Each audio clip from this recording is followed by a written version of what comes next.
आज हम लोग बात करने वाले हैं हड़प्पा सभ्यता के दो प्रमुख बंदरगाह के बारे में, सूत्का गेंडोर और लोथल के बारे में। और इसमें के बारे में ये भी जानेंगे कि ये किस नदी के किनारे है, ये वर्तमान का इसका लोकेशन क्या है, और यहाँ से इतिहासकारों को क्या क्या मिला, यह कैसा नगर था। तो सबसे पहले बात कर लेते हैं लोथल के बारे में। लोथल के बारे में इसका खोज A.R. राव ने किया था। इसका खोज किसने किया था? A.R. राव। ये वर्तमान में कहाँ है? वर्तमान में ये गुजरात में है।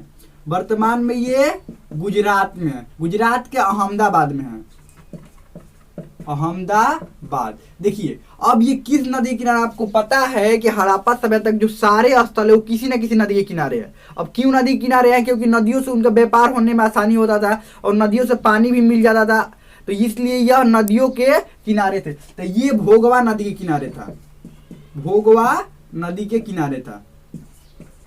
अब देखिए भोगवा नदी किनारे था और इतिहासकारों ने ये कहा, इतिहासकारों का मानना है कि यह एक व्यापारिक नगर था।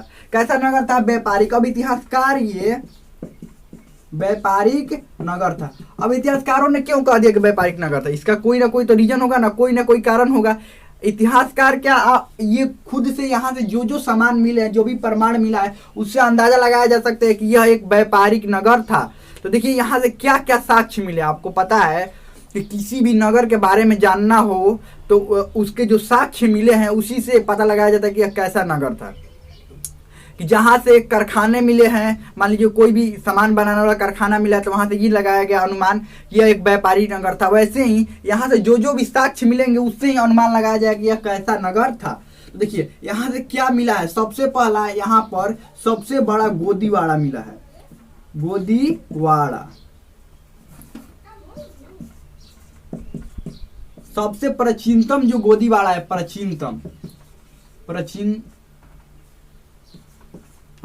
गोदीवाड़ा यहीं से मिला। विश्व का सबसे प्राचीनतम गोदीवाड़ा यहीं से, ये लोथल से मिला है। हड़प्पा सभ्यता से ही सबसे बड़ा ये सबसे प्राचीन जो गोदीवाड़ा है हड़प्पा सभ्यता से ही मिला है। हड़प्पा सभ्यता कहाँ? लोथल जगह से मिला है। अब देखिए गोदीवाड़ा का अर्थ क्या होता है, गोदीवाड़ा का मतलब क्या होता है। देखिए गोदीवाड़ा का सामान्य सा अर्थ समझिए बंदरगाह होता है। क्या होता है? गोदीवाड़ा का सामान्य सा जो अर्थ होता है बंदरगाह होता है। बंदरगाह, इसको पत्तन भी बोलते हैं, बंदरगाह या पत्तन। लेकिन थोड़ा सा डिफरेंस होता है गोदीवाड़ा और बंदरगाह में। देखिए गोदीवाड़ा होता क्या, उस समय गोदीवाड़ा कैसा होता था। आपको पता है कि ये नदी के किनारे था और यहाँ से बहुत सारे देशों में, लोथल एक व्यापारिक नगर था, यहाँ से बहुत सारे देशों विदेशों में व्यापार होते थे। कहाँ व्यापार होते थे? विदेशों में व्यापार होते थे। देखिए यहाँ पर क्या बनाया गया था। ये मान लीजिए ये ऐसे एक आयताकार गोदीवाड़ा, ऐसे यही गोदीवाड़ा है, एक आयताकार झील की तरह बनाया गया था। कैसा? आयताकार झील की तरह। इसमें पानी भर दिया जाता था, पानी भर दिया जाता था। ये गोदीवाड़ा ही है, ये आयताकार झील की तरह होता था, पानी भर दिया जाता था और ये नहरों के माध्यम से ये समुद्र और नदी से जुड़ा हुआ था, नदी और समुद्र से जुड़ा हुआ था। अब देखिए गोदीवाड़ा से फायदा क्या होता था। इसको बंदरगाह भी बोल सकते हैं, लेकिन आपको बताएंगे बंदरगाह और इसमें थोड़ा सा डिफरेंस क्या होता है। यहाँ पर मान लीजिए ये लोथल है, लोथल है, तो यहाँ से हम सामान, ये आपको पता है कि विदेशों में व्यापार करने के लिए उस समय अधिकतर जो समुद्री मार्गों का ही प्रयोग किया जाता था। तो यहाँ लोथल के अंदर तो समुद्र था नहीं, तो कैसे सामान, कहाँ से सामान, बैलगाड़ी से लाद लाद कर लेकर जाएंगे तो बहुत ज़्यादा खर्च हो जाएगा। अगर बैलगाड़ी से सामान लाद लाद कर लेकर जाएंगे बहुत ज़्यादा खर्च और बहुत ज़्यादा समय भी बर्बाद हो जाएगा। तो क्या बनाया गया था वहाँ पर, यहाँ पर सबसे ये गोदीवाड़ा बनाया गया था। मतलब यहाँ पर नाव खड़ी हो जाती थी, नाव खड़े होने के बाद यहाँ पर सामान लाद दिया जाता था और ये नहरों के माध्यम से ये समुद्र में उतर जाती थी। और समुद्र में उतरने के बाद जिस देश में जाना होता था व्यापार, जिस देश में सामान लेकर जाना होता था वहां पर ले जाकर उतार देती। ऐसे ही होता था, दूसरे देश से भी सामान आता था, ऐसे यहाँ से आकर और यहाँ पर सामान क्या कर दिया जाता, उतार लिया जाता था। यही होता है गोदीवाड़ा। अब देखिए इसका फायदा भी क्या होता था, ये आयताकार ही होता था। इसका फायदा क्या होता था, लोथल में ये बनाया गया था, इसका फायदा एक और भी था। इसमें पानी अपने मर्जी से घटाया बढ़ाया जा सकता है। जैसे इस समय का स्विमिंग पूल है ना, स्विमिंग पूल की तरह ही था, लेकिन ये बहुत बड़ा था। स्विमिंग पूल छोटा होता है क्योंकि उसमें ज़्यादा जरूरत जगह की नहीं होती है, लेकिन ये बहुत बड़ा था। अब देखिए ये इसमें अपने मर्जी से पानी घटा दिया जाता था, बढ़ा दिया जाता था। अब होता यह था कि आसपास के जो खेत होते थे उनकी सिंचाई के लिए भी यहीं से पानी लेकर जाया जाता था। मान लीजिए कभी खेतों में पानी की दिक्कत हो गई समय पर बरसात नहीं हुआ, कुछ भी हुआ, तो कहाँ था पानी, यहीं से पानी लेकर जाया जाता था, यहाँ नहरों के माध्यम से पानी खेतों में लेकर चला जाएगा। तो दो को फायदा होता था कि ये एक तो सामान इधर से उधर चला जाता था, और दूसरा ये खेतों की भी सिंचाई हो जाया करती। अब देखिए आपको पता है कि ये तो गोदी वाला पता चल गया कैसा होता है। वर्तमान समय में भी इसका उपयोग किया जाता है, इसका मतलब लोथल वाला नहीं, ये वर्तमान समय में भी ऐसा बनाया जाता है ये नाव को खड़ा होने के लिए, ये ऐसा आयताकार ऐसे बना दिया जाता है। ये समुद्र मान लीजिए हो गया, समुद्र से थोड़ा दूरी पर एक आयताकार या समुद्र के किनारे ही एक आयताकार ऐसे बना दिया जाता है।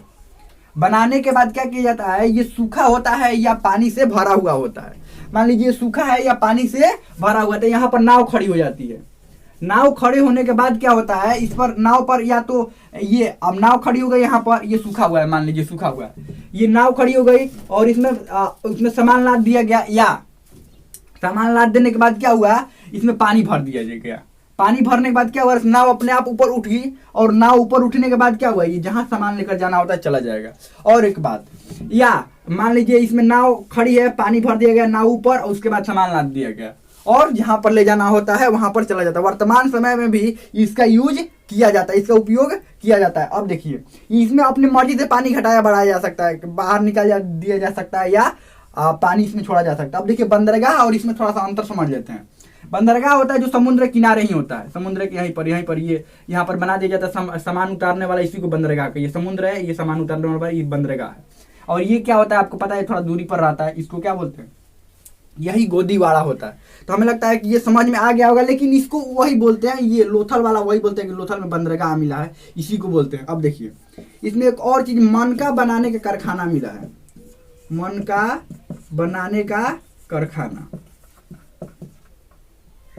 मनका बनाने का कारखाना मिला है। अब समझिए कहीं पर भी कोई भी जगह पर अगर कारखाना मिल जाता है, आप इससे क्या अनुमान लगाएंगे, को एक व्यापारिक नगर है, व्यापारी क्यों मनका बनाकर घर में तो रखेगा नहीं, ये क्या करेगा, दूसरे को बेचेगा, व्यापार करेगा, तो ये कैसा नगर है, व्यापारिक नगर है। और देखिए एक और बात, एक प्रमुख बात जो अपवाद है, हड़प्पा सभ्यता के सारे नगरों से ये अपवाद है इसका एक, हड़प्पा सभ्यता कैसे सड़क थे, आपको पता है हड़प्पा सभ्यता कैसे एक दूसरे को किस पर काटते थे, 90 डिग्री कोण पर हड़प्पा सभ्यता के एकदम सीधी सड़कें थी, घर बनाए गए थे ऐसे, मान लीजिए गलियां हो गई, और यहाँ पर मान लीजिए घर हो गया, यहाँ पर भी घर हो गया, यहाँ पर भी घर हो गया, यहाँ पर। तो ये वाला जो मेन सड़क के पास जो घर होते थे, मान लीजिए मेन सड़क के पास घर हो गए, तो इसका जो दरवाजा होता था ये मेन सड़क पर नहीं खुलता था, कहाँ खुलता था, या तो गलियों में खुलता था या पीछे से होकर ऐसे जाना पड़ता था।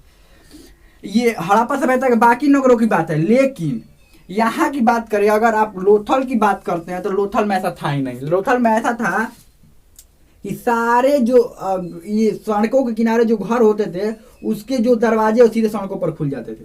अब हड़प्पा के बाकी जगहों पर इसलिए नहीं खुलते थे कि बैलगाड़ी से उस समय व्यापार होता था, मान लीजिए बैलगाड़ी से ये दरवाजा खुला, कोई निकला, अचानक बैलगाड़ी आ गई तो थोड़ा सा कि उनको नुकसान हो जाएगा, इसीलिए, या धूल कर उड़ कर इसमें चला जाएगा, इसीलिए ये बाकी जो जगहों की घर था उसका जो दरवाजा है वो मेन गेट पर नहीं खुलता था, लेकिन इसका जो था ये एकदम मेन गेट पर खोल देता था। इसको कोनो डरे नहीं था कि बैलगाड़ी आए कुछ भी आए, इसको कोई नहीं। देखिए क्यों नहीं, क्योंकि व्यापारी क्या चाहते हैं कि जल्दी से जल्दी हमारा सामान जहाँ पर पहुँचाना है पहुँच जाए। अब मान लीजिए यहाँ से उतार कर गली में लेकर गए, यहाँ पर बैलगाड़ी पर लाद दिया और फिर लेकर आए, ये सामान सीधा सीधा यहाँ मेन गेट पर खड़ा कर दीजिए और यहीं से लाद लीजिए, लाद कर सामान जहाँ लेकर जाना है वहाँ क्या कीजिए, लेकर जाइए। तो इससे ये भी प्रमाण होता है कि यह एक कैसा नगर था, व्यापारिक नगर था, यानी कि ये कैसा नगर था, व्यापारिक नगर था। और देखिए यहाँ पर मिला है धान का प्रमाण मिला है, यहाँ पर किस चीज का प्रमाण मिला है,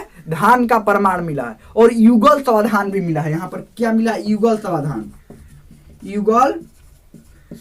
मिला है, यहाँ पर युगल समाधान मिला है,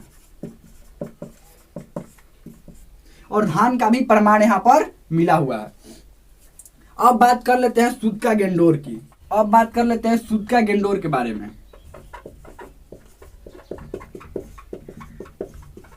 इसका खोज ऑरेल अस्टाइन ने किया था, ऑरेल अस्टाइन ने इसका खोज किया था। यह है कहाँ, देखिए ये समझना है, सूत्का गेंडोर का आप नाम जानते भी होंगे, ये सबसे पश्चिमी बिंदु है। सबसे पश्चिमी बिंदु कौन सा है, हड़प्पा सभ्यता का सबसे पश्चिमी, यानी पश्चिम में सूत्का गेंडोर के बाद हड़प्पा सभ्यता नहीं है।